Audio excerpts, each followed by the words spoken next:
Bom, bem-vindos a mais um BR Talks. A gente está fazendo mais uma edição aqui, nossos vídeos dedicados aos prestadores de serviço no mercado de fundos. Esse vídeo vai depois virar vídeo no nosso site e um podcast que a gente vai estar breve soltando no nosso canal de podcast. Aí hoje a gente está recebendo o Eric. O Eric é o diretor responsável pela administração fiduciária e custódia do Daycoval. Obrigado por estar aqui com a gente. Obrigado a vocês. E no deck do bate-papo, a gente basicamente vai tentar trabalhar em 3 blocos. Assim, primeiro, falar um pouco do Daycoval, como é que ele está hoje, de onde veio, para onde vai. Né? Então, acho que o Daycoval tem uma história bacana, porque talvez seja um player que entrou recentemente, nos últimos anos, no mercado de administração e custódia para o mercado. Né? Então, provavelmente, acho que assim, quando você compara quem está mais tempo ou menos tempo, deve ter visões diferentes de tecnologia, de por onde está atuando. Depois a gente quer falar um pouquinho sobre o leque de produtos e serviços e perfil de cliente que vocês estão buscando, porque isso acho que é um ponto legal, porque os nossos clientes, um dos objetivos desse vídeo é orientar um gestor de recursos que está começando a ver que administrador e custodiante tem um perfil mais apropriado para ele. Né? E no terceiro bloco a gente falar um pouquinho do contrário, assim, como é que a visão de vocês, de o quão bem ou mal preparado esses gestores estão vindo para vocês. Né? Então, um pouco uma dica para quem está empreendendo, de se posicionar melhor, o que são, assim, o que trava hoje em dia quando você começa a fazer um onboarding de um gestor e dicas que você dá de preocupação que gestores novos, principalmente, deveriam se precaver que atrapalha o processo. Né? Então, passar a bola um pouco, falar um pouquinho do Daycoval e de como é que vocês estão hoje em dia. Legal, obrigado aí pela oportunidade. Bom, falar do Daycoval, primeiro contar um pouquinho da instituição. É uma instituição de 54 anos de Brasil. A família é 100% de uma família, que é a família Darian, é uma família de banqueiros, estão na terceira geração de banqueiros aqui no Brasil. Eram banqueiros em outro país antes de vir para o Brasil. É uma instituição muito reconhecida pela solidez, consistência da história que criou no mercado de crédito. Né? É uma instituição que tem hoje um rating, que é o mesmo rating do Brasil. Então, isso pelas 3 agências de rating do mercado, Moody's, Fitch e S&P. E todo mundo conhece bastante pelas nossas emissões e etc., mas vem diversificando as linhas de negócio. Então, tem o nosso asset, tem a nossa plataforma digital, que é uma plataforma digital que a gente busca muito investidores. Hoje, para ter uma ideia, nosso ticket médio de investidor na nossa plataforma digital é em torno de 800 mil, é um ticket bem alto. A gente não faz muito marketing da plataforma, a gente busca fazer uma estrutura de captação de clientes via alguns benefícios de emissões e etc., que a gente faz especialmente para quem entra na nossa plataforma digital. E mais recente, em 2019, eu tenho uma história de 23 anos da indústria de serviços. Eu fui 15 anos no Citi, tive também a oportunidade de trabalhar lá com o Brazuna no Santander há alguns anos.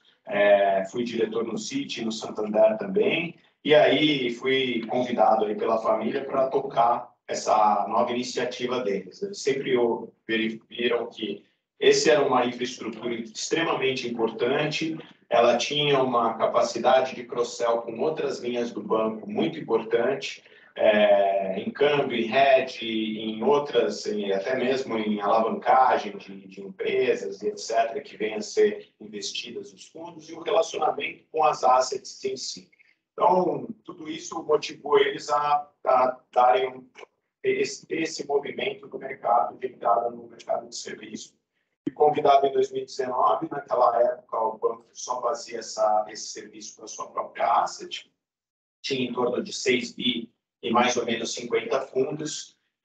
A gente estruturou toda a parte de serviços a terceiros. Hoje a gente está com mais ou menos 70 bi, algo em torno de 600 fundos e mais de 120 clientes. E o nosso posicionamento é ser uma casa de excelência. Né? A gente acha que esse é um mercado que demanda qualidade, e a gente tem um consistência e visão de longo prazo, desenvolvido essa qualidade através de pessoas, atendimento e tecnologia, que são os nossos 3 pilares, e vem crescendo muito, principalmente através de indicação dos nossos próprios clientes. Então, isso para a gente um super reconhecimento, mais do que qualquer número, ver o nosso cliente nos indicando para outros players da indústria. Né? Vamos montar o negócio aqui, você já tem uma história de sucesso, né? Recente. Legal. Você chegou num banco tradicional que tinha uma asset pequena, que era um cliente, certamente você teve um desafio de estrutura e de sistema no início gigante, né? Porque certamente a base que você tinha tecnológica para atender planta da casa não é a mesma base que você tem hoje para ter esse tamanho, né? Como é que foi pensar assim, talvez a tua operação de administração deve ser a mais fresca hoje no mercado em termos de estrutura de não ter tanto legado, né? Porque a sua base era pequena. Como é que foi montar isso assim? Foi desafiador criar os processos dentro do banco, é uma estrutura, né, que estava ali com a sua raiz, olhando os clientes internos, a asset internamente. Então, tem o desafio de você realinhar todas as estruturas do banco, compliance, tecnologia, áreas de jurídico, operacionais, criar tudo isso daqui. Então, tem um tempo aí de setup, que a gente levou aí uns 6 meses para dentro dessas discussões, uma linha de aprendizado também, claramente.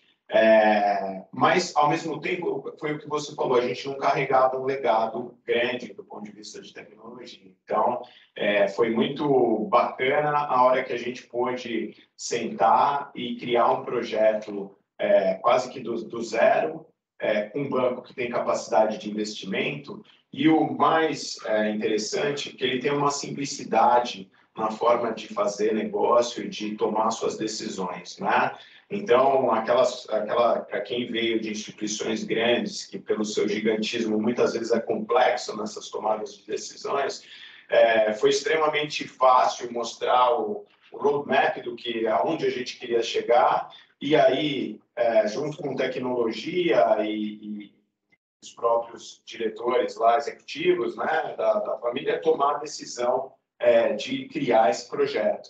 E uma vez tomada essa decisão, a execução vem sendo feita de uma forma consistente e contínua.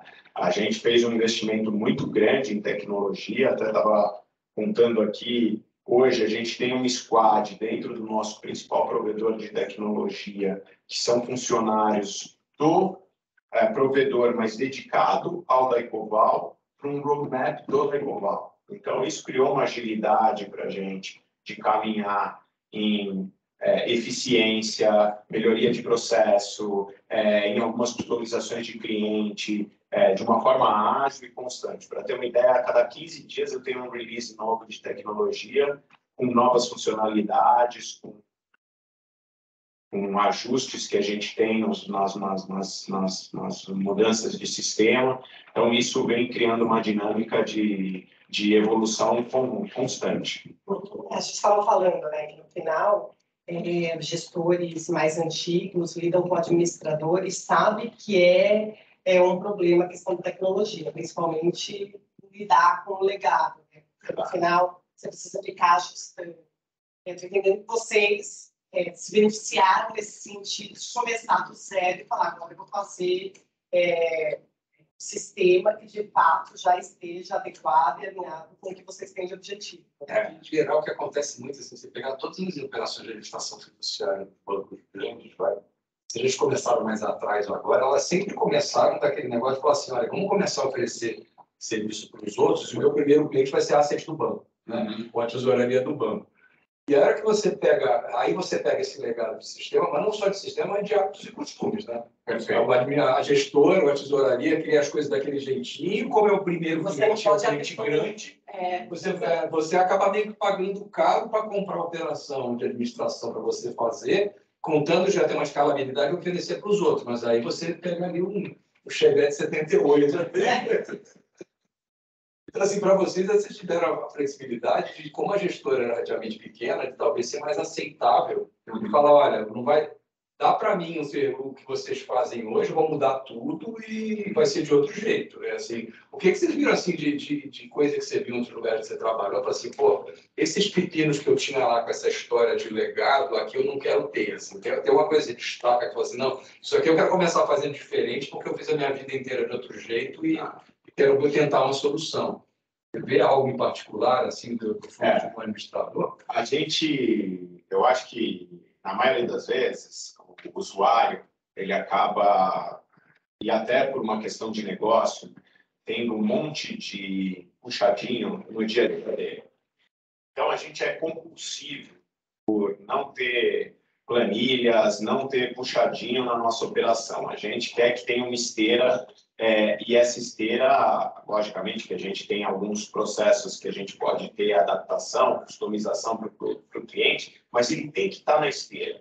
Então, eu acho que uma das coisas mais importantes que a gente conseguiu fazer é não deixar com que o usuário criasse os seus próprios hábitos e processos, e aí você cria uma independência enorme, que nunca para mim foi saudável, de pessoas, num business que é de escala, né?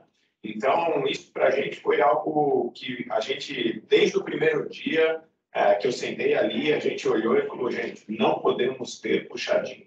Isso começa na discussão do próprio fundo. Né? Você pode ter 10 gestores de hedge fund multimercado com macro, mas acaba que na indústria, dos 10, cada um uma discussão de regulamento, prospecto, lâmina, limite operacional, que acaba tornando os 10 fundos que são parecidos totalmente diferentes do ponto de vista do administrador. Né? Exatamente.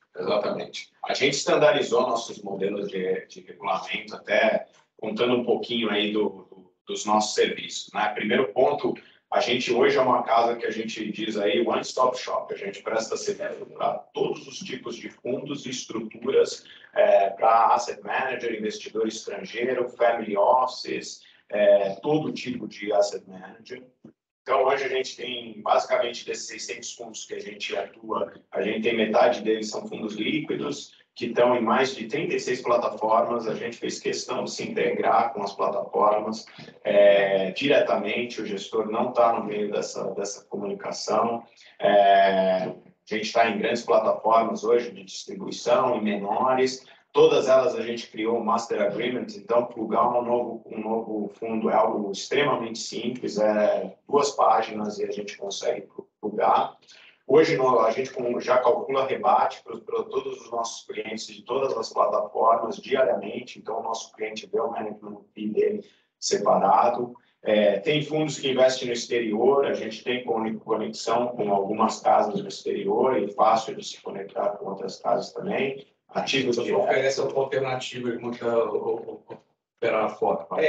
A nossa alternativa é de se conectar com agentes externos. A gente não tem hoje uma plataforma offshore, a gente acha que esse é um mercado extremamente especializado e tem gente muito boa lá fora fazendo isso. A gente até indica algumas casas aqui localmente que a gente já está conectado para os nossos clientes, mas a gente pode se conectar desde um RTA lá fora, né, que é quem a gente busca o valor de cotas caso o gestor tenha um fundo lá fora, ou até mesmo com algum broker lá fora, ou custodiante, que ele vá fazer a intermediação dele. Então, a gente também tem a estrutura de fundos alternativos, FDICs, a gente trabalha com toda sorte de FDIC, FDIC do agronegócio, fintechs, consignado, um financiamento de veículo, a gente está extremamente diversificado. Fundos imobiliários, a gente foi o primeiro player aí a fazer, junto com um dos nossos clientes, o primeiro hedge fund do mercado de fundo imobiliário, foi uma experiência super bacana. A gente investe em desenvolvimento, dívida, FDICs no setor imobiliário, crise, etc. Aqui está um nicho que a gente tem crescido bastante, dado um bom atendimento para os nossos clientes. O mundo de private equity e fiável também. Então, hoje a gente está também com conta de investidor estrangeiro, para quem tem aí uma estrutura offshore e queira entrar no Brasil, a gente também atende. E a gente também tem a estrutura de carteira administrada para os family offices, aonde através a gente é um player um pouco diferente nesse mundo. A gente sabe que alguns distribuidores oferecem um serviço de plataforma. a gente oferece um serviço puro de custódia, então o nosso cliente pode comprar o mercado inteiro e liquidar com a gente como se fosse um fundo, sem efetivamente abrir o cliente dele para o mercado, de uma forma muito mais dinâmica do que ele ter que abrir os ativos para essa plataforma que ele vai investir, às vezes tem aprovação ou não. Então, a gente dá uma flexibilidade maior aí para os family offices e gestores de patrimônio. Você tem uma de demanda, né? E a Ambima tem criado pela vez, tem aproximado a regulamentação carteira de estado da clássica de fundo, vai acompanhando essa questão. Mas aí tem o desafio que você oferecer carteira de estado para um cliente menor é uma questão de custo, né? Acho que esse é o desafio desse mercado, oferecer uma coisa assim, que um custo tão caro quanto o fundo, e que não, talvez não vai dar o mesmo serviço que o fundo, mas resolve, né? Sim, sim. A gente conseguiu, assim, essa parte de custo é extremamente importante. Esse é um business de escala. E uma coisa que a gente fez em linha com o que eu estava falando de ter uma esteira consistente é robotizar os novos procedimentos diários. Então, o grau de escala, para você ter uma ideia, eu comecei esse ano com o mesmo número de pessoas que eu terminei esse ano. Só para saber. 57. E eu comecei esse ano com 250 fundos e estou terminando com 600 fundos. Então, é muito gratificante, dando atendimento, as pessoas saindo no horário delas, sem ter um dia a dia caótico, né? Respeitando aí né? O trabalho e a vida pessoal deles. A tendência da administração sempre é começar a trabalhar quando o gestor larga a caneta e vai para casa. Exatamente. E é lindo, porque eu tenho até aqui no meu celular, hoje os robôs vão me mandando informações a noite inteira, eles estão trabalhando. Então, meus robôs começam, a partir do momento que fecha o mercado, a buscar os arquivos de bolsa, a buscar as informações de insights, a popular isso dentro do sistema, a começar a rodar alguns processos de conciliação, batimento e preços, tudo sem intervenção manual. O nosso analista ele chega lá pela manhã com tudo pronto para ele analisar. Então, a gente tem reduzido muito a carga de execução de sistema dos nossos analistas e aumentado o tempo dele para conversar com o cliente, atuar em problema. E atuar em problema, essa é outra coisa que a gente... É mais fazer um setup do que rodar o fundo. Exatamente. E atuar também, porque às vezes dá diferença, né? Às vezes importa um arquivo, pode ser um bug de sistema, pode ser uma informação da bolsa que tenha havido descasado, preço, algum outro... A gente tem algumas informações de preço que a gente busca em mercado. Então, a gente tem diversos pontos que podem estar errados. É um mercado extremamente complexo, né? Assim, do ponto de vista de informações. São dados intensos ali no dia a dia.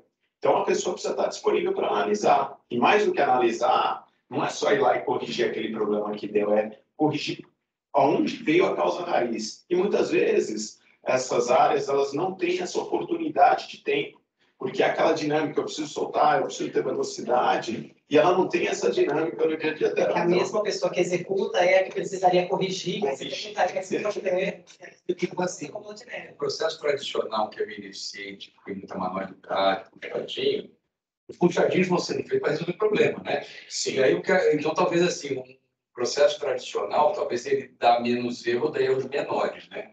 Porque o cara mete a mão em tudo. Exato. A vantagem do robô é que você tem uma escalabilidade gigantesca, mas assim, provavelmente o robô quando erra, ele erra muito mais grosseiramente, né? E ele te avisa.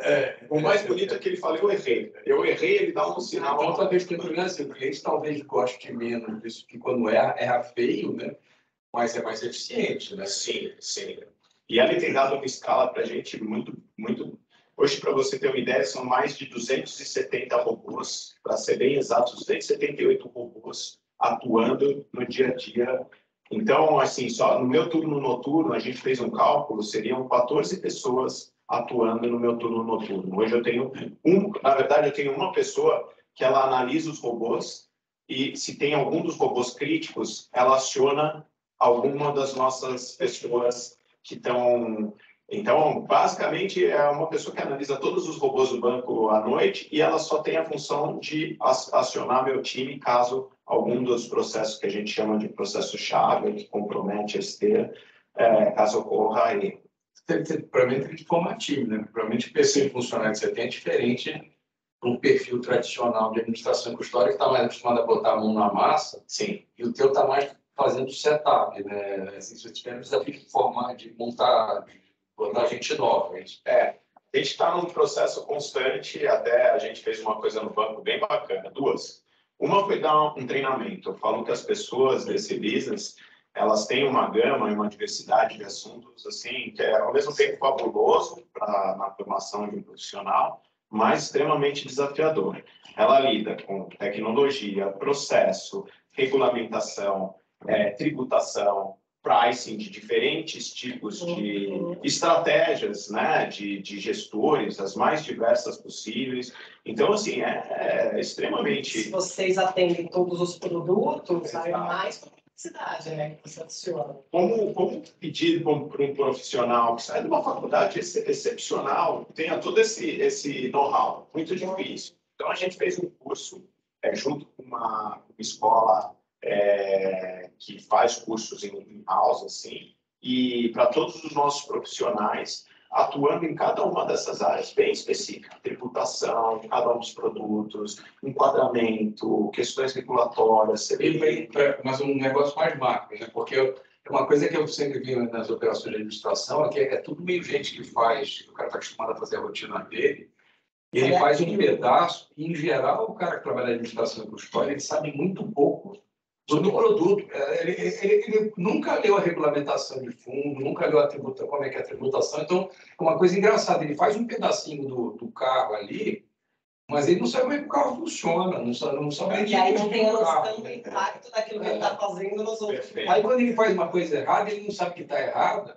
Se ele entender isso, por exemplo, vamos supor que o cara faz o controle do come e cota. Se ele entender de uma forma genérica como é que é a tributação, talvez ele veja que ele está fazendo uma bobagem, né? Sim. Sim, e foi justamente por isso, eu acho que vocês estão perfeitos, assim, dar essa visão de todo para ele, dar uma visão do carro completo, como que tem que funcionar para ele sair ali. Tem que fazer esse gestor, né? Exatamente. Aí a gente fez uma segunda coisa que eu acho que é bacana, de tentar modificar essa cultura, né? De você buscar a causa raiz dos problemas. Então a gente fez uma gamificação lá dentro. A gente falou, somos loucos por qualidade, esse é o nome desse jogo. E as pessoas, elas são... Cada problema que elas encontram no dia a dia, se levantar a mão e contar o problema, ganha 10 pontos. Se achar uma solução para aquele problema, ela ganha 20 pontos. E se implementar a solução, ganha mais 30 pontos. Aí, no final do... Isso é uma boa, porque o funcionário médio de administração e custódia sempre é um grande escondedor de problema, né? Então, levar bronca. Eu falo isso, eu estou te presenteando para contar o problema. Contar teu erro. Isso pode contar, não tem problema. A gente está aqui para, quando errou, resolver de uma forma consistente. Então, essa foi uma mudança que a gente fez, muito legal. Tem gente que gosta mais do game, né? E o pessoal super se engajaram, né? De perfil, tem os perfis mais competitivos, menos competitivos, mas os mais competitivos super se engajaram. A gente viu muita coisa assim, simples, e que a gente via que atrapalhava o dia a dia das pessoas e a gente não estava conseguindo resolver e resolvendo. Então, isso é bacana. Quando a gente fala, assim, por exemplo, de controlar risco operacional e gestor, o cara não entende que é uma coisa simples. Assim, cara, monta uma planilha e todo o erro que acontecer, bota lá o erro, o que ele acontecer, como é que corrigiu. E aí, você vai... Porque parece que é uma coisa católica de se maltratar, e assim, nossa, não gosto de... Mas eu vou ter que avisar que eu errei. Assim, erros poucos. Ele fala assim, cara, teve um erro de boletagem na corretora. Coloca lá o que aconteceu, micro problema ali, porque que resolveu no dia seguinte com o procedimento. Bem assim, não é uma coisa de se auto-incriminar. E a gente, até o que você mencionou agora, é super um problema de boletagem, né? A gente tem várias formas de conexão com o nosso cliente. Então, a gente tem um portal, a gente tem APIs hoje disponível ali para cliente, e a gente vê que muitas vezes a gente recebe uma informação errada. E a gente está trabalhando nisso também para ajudar os nossos clientes a mandar a informação correta, porque muitas vezes eu tenho informação errada, principalmente no mundo de bolsa ou lá no exterior, eu não consigo fazer o matching durante a noite, né? Eu preciso ter... Exatamente. Então, a gente também tem um trabalho com as assets, com os clientes, de mostrar, ó, teve esses erros, como corrige, como fazer um double check, porque quanto melhor for a informação que eu receber, melhor é a informação que eu vou gerar, né? Então, tem esse trabalho também, e eles atuam muito nisso. Se eles veem erros de cliente em call, como melhorar e tudo mais. Agora, mas no final, também acho que você consegue isso, porque a sua equipe enxuta, né? Porque quando começa a crescer o número de pessoas, é muito mais difícil você manter essa cultura de apontar o erro, de falar, olha, está todo mundo aqui junto, né? Por isso que você tocou num ponto, né? Quanto maior a equipe, mais complexo é a gestão. E isso, para mim, é assim, um ponto muito importante de manter uma equipe adequada, mas que ela não seja efetivamente aquelas equipes de 300 pessoas, porque o grau de trabalho de uma gestão de uma equipe dessa, de mudança de cultura e de... essas situações legais. Exatamente. Então, eu falo para todo mundo, vamos, me fale como atuar para vocês cada dia executarem menos e ter mais tempo para a gente discutir com o cliente, corrigir, porque esse é o nosso foco. A gente é compulsivo por eficiência, assim. E é muito legal quando isso começa a contagiar as equipes, né? Então, a gente vê hoje pessoas que já não... Ela fala, pô, eu não quero fazer isso daqui, eu tenho que resolver. E a tentação de tentar crescer a qualquer custo, eu percebi interessante, é que eu acho que você... E operações que vão ser atropeladas com de tecnologia, porque fica um negócio que não era... A administração fiduciária custódia era vista como um negócio que não dava dinheiro, que tinha muito investimento e pouco retorno. Eu acho que com a revolução que a gente está vivendo, isso está mudando. Eu não sei até quanto vocês chegam nisso e tal, mas o modelo de vocês vai provar que assim, dá para fazer um negócio muito mais produtivo com tecnologias atuais sem ter legado, né? Com certeza. A gente acredita que é possível, tem uma dificuldade imensa para players maiores que têm um legado transformar, porque eu fico imaginando mudar 300, 400, 600 pessoas. Tomar decisão, tomar decisão, exato, e verificar todos os detalhes que tem no dia a dia de cada um. É extremamente difícil, mas eu também vejo um mercado que às vezes a gente vê muitos novos entrantes, é um mercado de um CAPEX importante, assim. Uma coisa tá dentro do Ecoval, que é um banco sólido, com capacidade de investimento. Outra coisa, a gente vê algumas DTVMs, ou até mesmo algumas empresas tech entrando nesse mercado. O grau de investimento, de dedicação que você precisa para ele não é simples. E o mercado de plataformas, se olhar assim, o mercado de corretores hoje em dia, se você olhar nos próximos anos, vai ter uma mega consolidação, porque é fácil dar largada, né? Criar uma imagem legal, baixa a barra ali para pegar um pequeno investidor, mas chega uma hora que a demanda de investimento você não faz captando 50, 100 milhões de private equity por aí. Você está numa base muito mais pesada. Que é um pouco desse business. Então, realmente, a gente acha que esse é um mercado que precisa ter empresas com capacidade de investimento e constante, porque o mercado é dinâmico. Tem que ser criativo, mas tem que ter banco, né? É meio isso. Esse é um ponto. A gente sempre acreditou nisso. Na entrada do business, a gente falou, a gente é um player sólido, que tem um tamanho e que, ao mesmo tempo, tem a agilidade de um player menor, mas a gente também tem uma capacidade de investimento e consistência grande. Então, a gente se colocou aqui como um bicho intermediário entre os grandes players e os independentes, e esse ponto que você mencionou é super importante, porque a gente também tem toda a estrutura de banco por trás, que ajuda muito. Você está numa estrutura de FDIC, discutindo um hedge para a carteira, a gente está numa estrutura, o cara está investindo no exterior, precisa de câmbio, precisa de alguns facilities, a gente consegue ajudar, e às vezes também funding, né? Outra coisa. Isso é uma coisa que a gente fala bastante para os nossos clientes, que lidar com muito prestador de serviço te traz complexidade. É verdade. Do lado gestor. Então, essa possibilidade de você fazer tudo num prestador de serviço só, o cara já te entende, o cara sabe quem é você. Né? A gente fala sempre, assim, até uma coisa que a gente fala para os nossos clientes, usando a experiência que eu já vi de alguns players externos, um só é muito arriscado. Você se ancorar num único administrador é muito arriscado e muitas vezes também esse administrador não consegue te atender 100%. Mas eu acho que usando, assim, muito minha época de banco estrangeiro, eu via todos os investidores grandes, eles com uma estrutura, eles sempre optavam por ter dois players, né? Logicamente que eles tinham o seu ranking, tinham o maior ou menor, mas esse é um mercado também que você precisa de backup. É importante ter esse backup, sua estrutura. O problema é que aí você começa a atender investidor institucional e você começa a trabalhar com todos os players. Aí é mais complexo. O investidor institucional é o que menor paga e que te aumenta a complexidade. Mudando um pouco de assunto, você falou de serviços, da estrutura da administração fiduciária, perfil de cliente. Como que é o perfil de cliente hoje, o perfil de cliente que vocês buscam? Pensando assim, talvez um foco, assim, óbvio que vocês estão pegando todos os perfis, mas talvez acho que a dica que eu acho que vale muito aqui, assim, olha, um cara que está começando, ser um hedge fund, um family office, etc., ele tem dificuldade de entender que porta bater. Então, assim, no fundo, assim, em todos os segmentos que vocês lidam, assim, óbvio que é falar, pô, FDIC, imobiliário, etc., uma operação grande, não sei, já existe maduro, você tem interesse. Mas talvez em todas as grades que você usa, assim, o cara mais, a porta de entrada do cara pequenininho, que está começando, está empreendendo, como é que é para vocês? Qual que é o nicho, assim?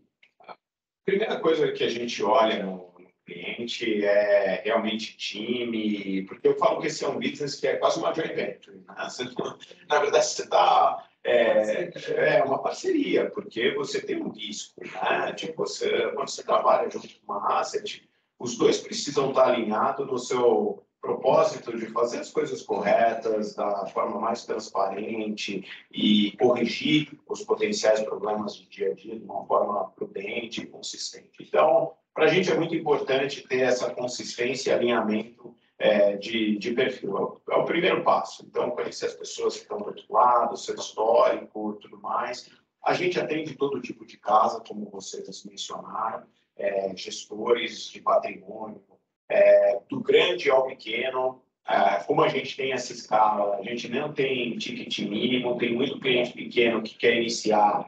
A gente tem uma gestora de Santos, um pessoal super profissional, bem formado, tinha um clube de investimento, tiraram sua licença, uma história super bacana, e a gente está super, assim, junto com eles, investindo junto com eles, o crescimento deles. Você olha assim, é um time bom, não importa se não largar ter 5, 10, 20 ou 50. Você olha mais o plano de negócio, o futuro, não adianta começar com 50 milhões e patinar em 50 milhões no resto da vida, e ser gente que eu vou ficar com o pé atrás. Né? Exatamente. Exatamente. Às vezes, para a gente já, ali, no começo da nossa, do business, muita gente bateu na nossa porta. A gente é um banco S3, então a gente pode receber aportes de RPPS. Então, muito gestor foi atrás da gente por esse nicho específico e a gente disse muito não para coisas que a gente não acreditava, estruturas que a gente não acreditava. Outra coisa que é tentadora, às vezes, é assim, quando você vem para o mercado, às vezes pega um gestor, sei lá, um gestor de ações multimercado, que já tem um histórico longo, mas que a casa não andou, sei lá, tem 100, 200 milhões sobre gestão, mas não sai daquilo. Às vezes é tentador pensar, pô, já pega um fundo de 100, 200 milhões, mas você vai ter um fundo de 100, 200 milhões no resto da vida, né? Sim. Esse é o problema. Você, às vezes, apostar num pequeno que possa... Você ter 20 pequenos gestores que, sei lá, se 3 deles virarem uma SPX, você ganha a vida, né? Mas a tentação é pensar assim, um cara de 100 milhões tem capacidade de pagar, né? Porque o problema é, o cara pequeno você tem que pegar na mão e não tem capacidade de pagar no início, né? Então você tem que investir no início para receber na frente. A gente tem visto muita casa, e esse é um ponto importante, que se estrutura. Geralmente a gente nota que quando tem um plano de longo prazo consistente, eles são muito preocupados com a estrutura, com compliance, buscam assessoria para ter suas políticas atualizadas, para ter seu operacional e seus processos bem documentados. A gente nota também que eles geralmente investem nessa parte de back-office, porque isso daqui vai também criar a escala para ele mais um prazo. Então, eles contratam sistemas, querem integrar de uma forma diferenciada. Então, eu vejo muito essa profissionalização desde o início, né? Tem casas que, lógico, tem uma curva de crescimento e aprendizado, e tem casas que já largam mais estruturadas. Aí, falando isso, assim, até entrando no terceiro ponto, assim, como é que quais são as dicas que você dá, assim, com base nas experiências que vocês têm, assim, qual tem que ser a preocupação desse gestor nesse sentido? Assim, ou seja, o que o Daicoval olha de relevante no onboard, o que facilita a vida para o processo de criação da gestora e do primeiro fundo não levar muito mais tempo do que o gestor imaginava? Ou seja, como é que integrar melhor vocês com o gestor para a coisa rodar bem desde o início? Né? O que vocês veem que, assim, falhas e coisas que você se dedica mais a isso que muita gente esquece? Eu acho que o ponto mais importante é a formalização dos seus processos e políticas. Esse, para quem está começando no mercado de gestão, é super importante ter seus processos bem documentados, suas políticas bem documentadas, porque essa é a base da nossa análise. Se você tem todas elas bem documentadas, teve uma assessoria ali no momento zero da criação, com a nossa análise da nossa área de compliance, então como que a gente funciona? A gente já desde o momento já coloca uma plataforma para trocar essas informações e ter uma dinâmica para você não perder o tracking das discussões. Então a gente já desde o começo a gente tem uma plataforma de atendimento, que ela funciona via WhatsApp, via web também, e a gente já pluga o gestor nessa plataforma e o nosso compliance já recebe direto as informações dele. E a gente passa exatamente todas as informações societárias, políticas e etc., que a gente precisa de acordo com cada tipo de gestor. O que a gente nota, muitas vezes, é que eles não têm tudo documentado, algumas delas. E aí esse processo se torna mais longo até que você consiga passar, principalmente. Mesmo que tenha documentado, assim, aquilo virou um plano de negócio, né? Depois você pegar o que está documentado e botar em prática, já não é fácil.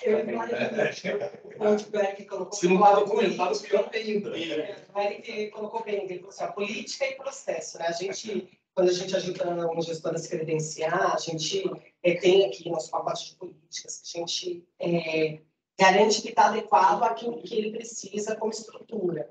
Só que ele precisa de um processo para executar aquelas políticas. O cara tem que ter a receita do bolo, que já é um pouco isso. Mas ele precisa falar como ele vai executar, né? Como ele vai fazer o bolo, né? E aí isso aí cai em você, né? Porque na prática o gestor, assim, a Ambime e a CVM no credenciamento, acho que nos últimos anos, eles têm ido numa direção que pode parecer chata, mas tem um lado bom que é. E a gente brinca assim, ele exige que o gestor tenha o carro antes de tirar a carteira de motorista. Então, não adianta, e o gestor não gosta, o empreendedor não gosta, que ele fala, cara, eu estou criando um negócio, qualquer negócio que você cria, ele só vai começar a existir quando ele começar, né? Então, tem uma dicotomia que é ter de investir, talvez, em muita simulação e discutir como vai ser o futuro antes dele acontecer. Tem um outro ponto também, porque muitas vezes os gestores que estão montando, eles têm experiência num pedaço, né? Tipo, era do departamento do banco. Isso aí, exatamente. Tem todo o resto, é uma empresa, né? Não é... Ele passa a ser dono da estrutura. Isso aí também tem dificuldade. E a dificuldade, você não vê assim, o sujeito tem dificuldade de montar a empresa. Assim, ele não entende a mecânica de deixar de ser funcionário CLT para ser empresário, né? Que a empresa tem que ter contador, contrato social, pagar aluguel, pagar. Se não pagar a conta de internet, não vai ter internet. Então é engraçado contratar gente, como contratar e tal. E depois também, quando ele entra no fundo em si, é isso, ele tinha às vezes uma facilidade, se o sujeito podia ser um trader, ele ganhava muito dinheiro. Ele não participava da discussão do regulamento do fundo. Sim. A gente já viu casos assim, de gestor que ele não entendia o fluxo de pagamento da taxa de administração, um pedaço da administradora, do gestor. Isso é uma dificuldade gigante que existe no início. Mas esse é um ponto importante para vocês tocarem. A gente estava falando mais de política, mas até, geralmente, depois das políticas, você pede evidências. Né? A evidência do teu comitê de crédito, evidência do seu... Eu estou fazendo ainda, não sei como é que eu vou fazer, né? E aí você olha e vê que também, às vezes, tem o segundo ponto, que é não documentar a execução das políticas, né? Ou não ter essa evidência, tomada de decisão, tudo mais. Então, quando a gente recebe todas essas... É um processo muito rápido. Em cerca de 1 a 2 semanas, a gente já conseguiu aprovar algumas gestoras, Algumas levam um pouco mais de tempo para que tudo isso bem acessível. Então, tem uma dirigente, você vai com uma reunião de dirigente.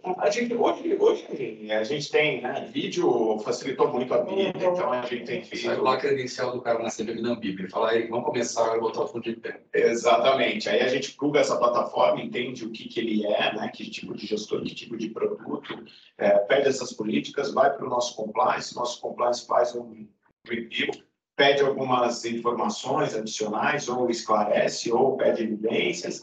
Feito isso, geralmente, se tem algum outro ponto, a gente marca já um call, e esse vídeo call a gente esclarece todos esses pontos, e aí é aprovado ou não aprovado. A decisão de aprovar ou não aprovar, ela é totalmente de compliance, foi assim que a gente estruturou para não ter viés de negócio, né? Aí o compliance do banco tem uma célula que já tem. Exatamente. O compliance do banco tem uma estrutura que olha investimento, todo o canal, né, de investimento, e essa estrutura nos atende também lá. Beleza. E a parte do onboarding? Beleza, assim, aprovou o cliente, agora o cara vai começar o fundo. O que você vê de dificuldade? O que você dá de dica para o cara que está se estruturando? Olha, presta atenção nisso, porque a gente vê que é um ponto de dificuldade. Primeiro, a gente ter clareza das informações do regulamento é um ponto importante, né? A gente começa a ver que o buraco é mais embaixo, é um detalhe que ele não tinha pensado. Exatamente. E fazer um bom match entre a estratégia e, efetivamente, esse regulamento que está sendo constituído, né? Então, essa é uma primeira discussão. E a tendência vai ser assim, deixa genérico, né? Mas, pô... Exatamente. E a gente, aí, efetivamente, tem os contratos, né, com outros prestadores de serviço. No caso dos estruturados, isso é um pouco mais complexo. No caso dos fundos líquidos, geralmente tem as plataformas que ele já vai se envolver. Então, a gente já pede esses para poder já plugar e ter essas integrações. Exatamente, essas integrações. Geralmente, quando treina com corretora, é super importante que nos informe quais são as corretoras, porque tem aí, senão, todo o nosso fluxo de conexão com essas corretoras fica prejudicado, e aí os primeiros dias são... O cara pega na corretora que não está contratada pelo fundo. Até em contrato, mas não nos avisa na qualidade de custodiante. Aí, no outro dia, a corretora aparece, oi, eu estou aqui. Então, esses tem alguns pontos aí, dependendo da estrutura de cada um dos fundos, que o que a gente fez? A gente fez um questionário extremamente extenso. Às vezes o gestor reclama, mas a gente tenta vender para ele o lado positivo desse, que força ele a pensar em todos os pontos que ele tem que nos informar. Então, a gente sempre falava, gestor, eu sei que é chato, mas se a gente passar por tudo isso, eu vou ter um bom setup e a sua vida também vai ter um bom setup. Eu estou te dando um guideline aqui para você fazer esse primeiro setup aqui, super importante. A gente se dedicou bastante, eu coloquei praticamente 3 pessoas entendendo todos os problemas que a gente teve, entendendo todo o dia a dia de cada tipo de estrutura. E cada gestor novo se deve alimentar com coisa nova. Coisa nova, exatamente. A gente vai aprimorando. A gente acha que já está na versão 15, 20 desse questionário.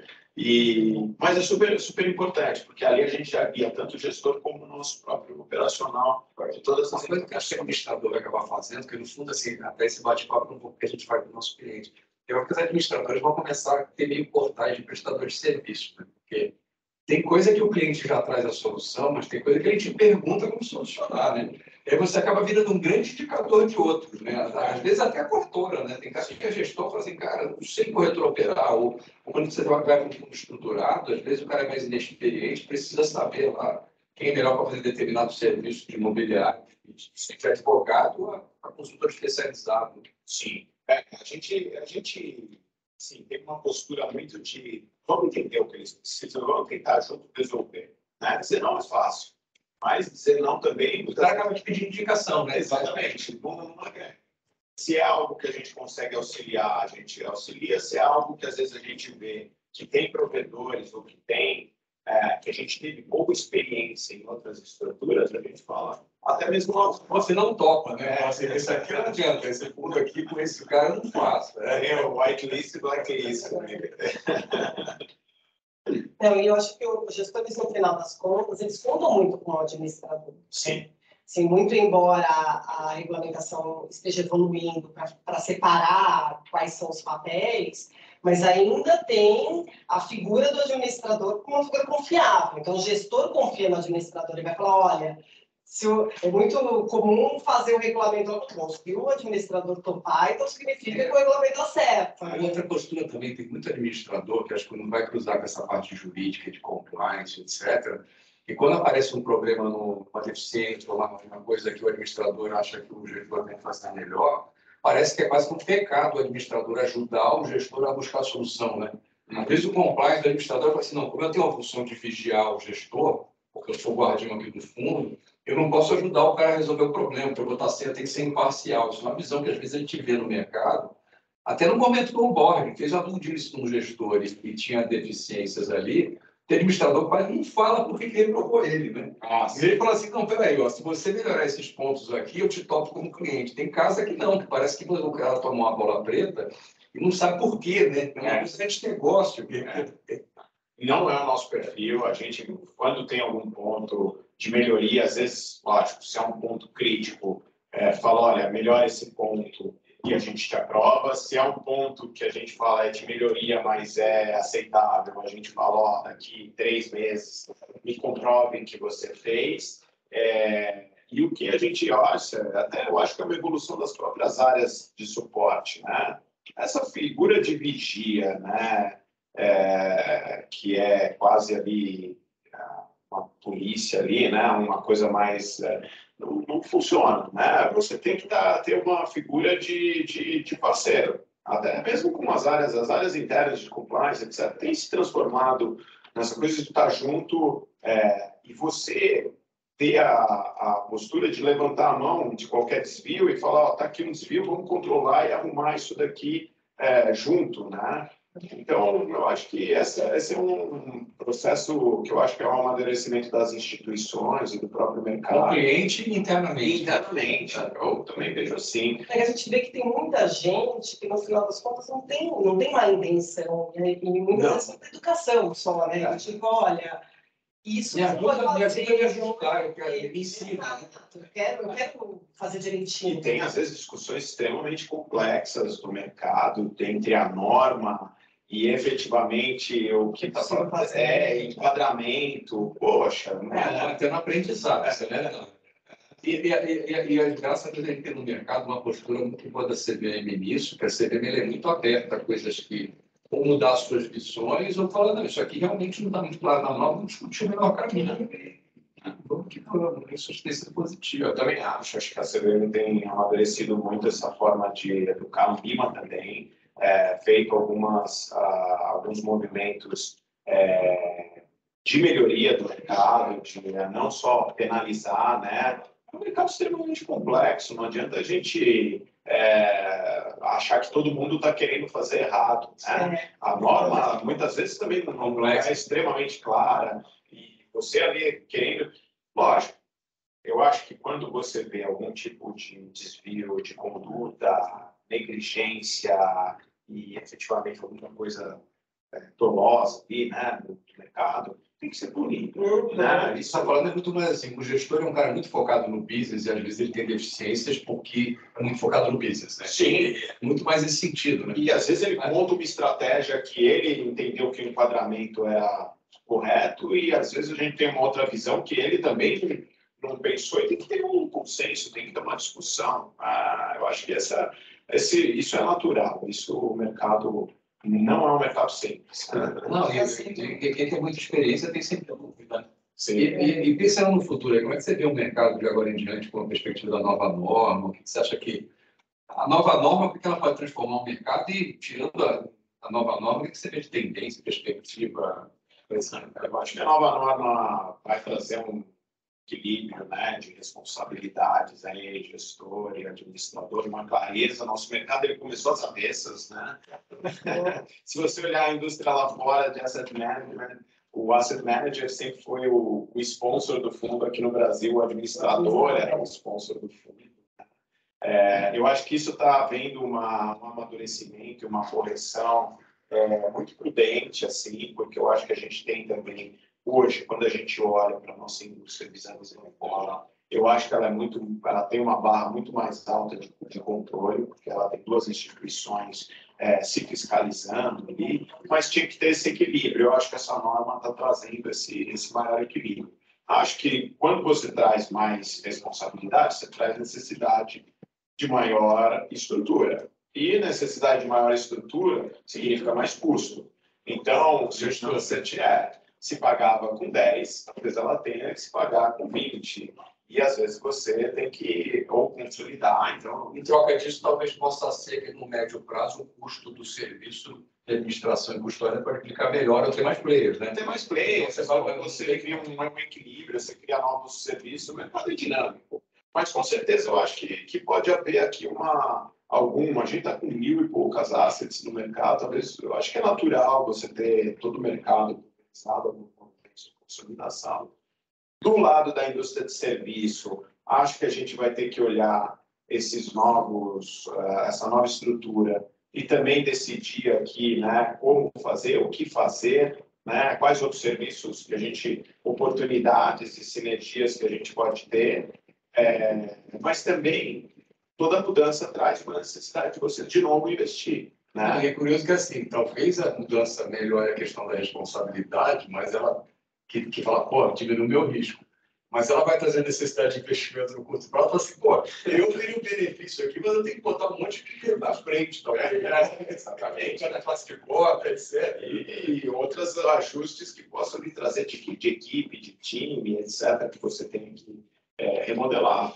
Mas traz outras oportunidades. Sim, sim.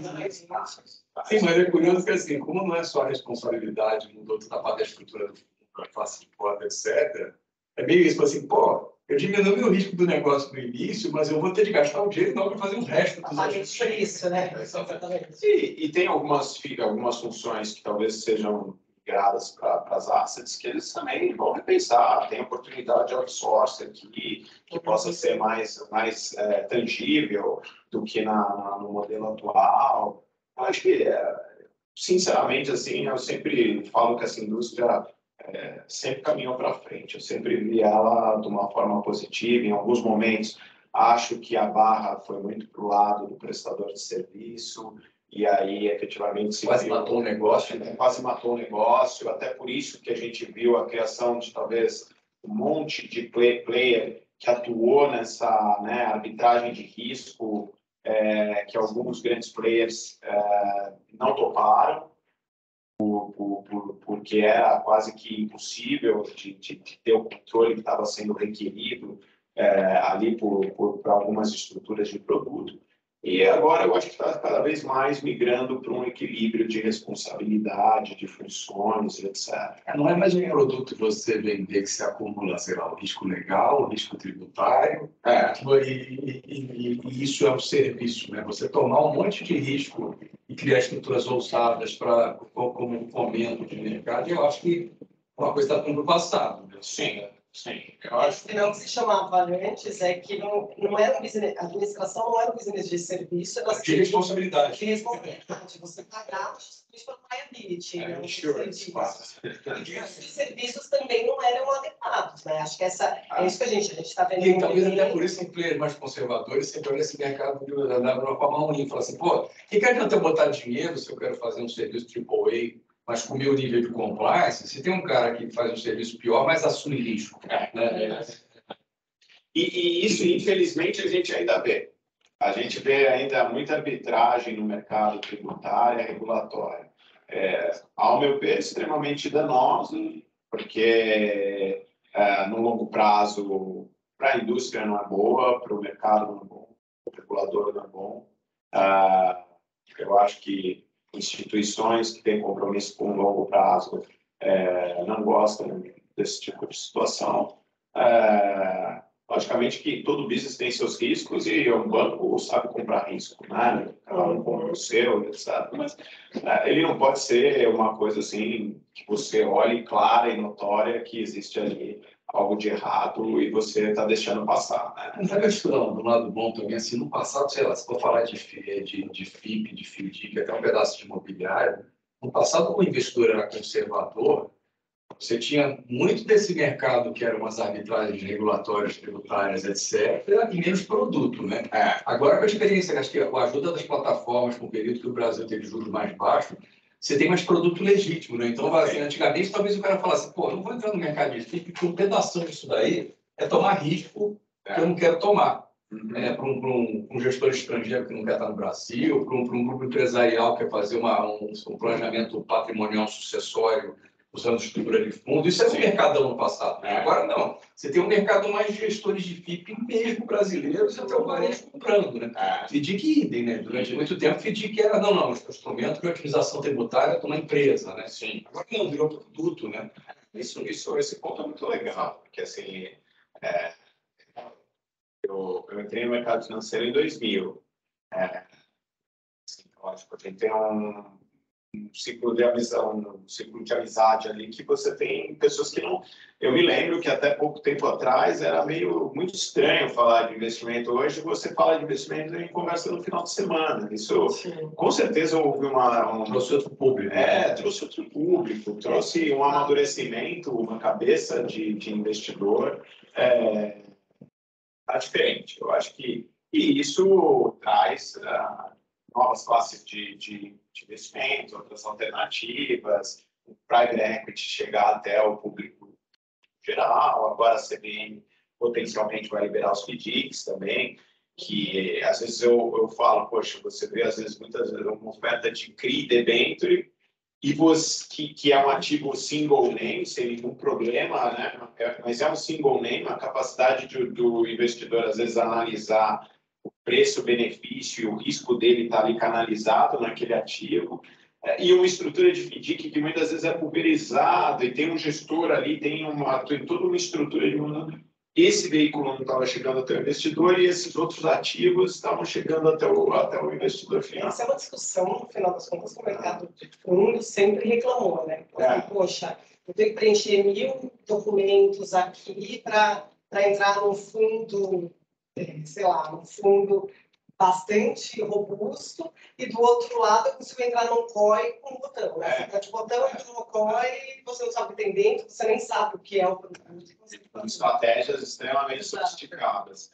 Mas acho que, de novo, assim, para e passo, evolução, acho que esse amadurecimento do investidor, acho que eu vi recentemente na própria BIMA um questionário falando dessa questão de público geral qualificado e profissional, se era uma questão de iniciativas para 2023, um questionário que eu acho que foi encaminhado para todo o mercado, também de você colocar no hall de profissional um investidor que tem uma boa certificação, que buscou... Você foi demanda de mercado. Até por isso que a CVM vamos começar a discutir uma revisão de suitability, né? Se você é melhor de suitability, você filtra melhor. Né? Sim.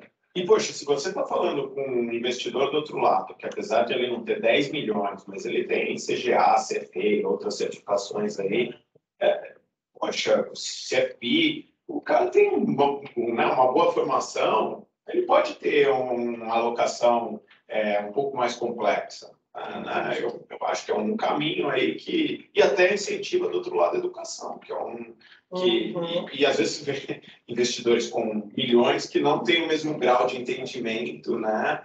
desse não, muito mais o grandão, às vezes tem uma carteira mais conservadora, né? Exatamente.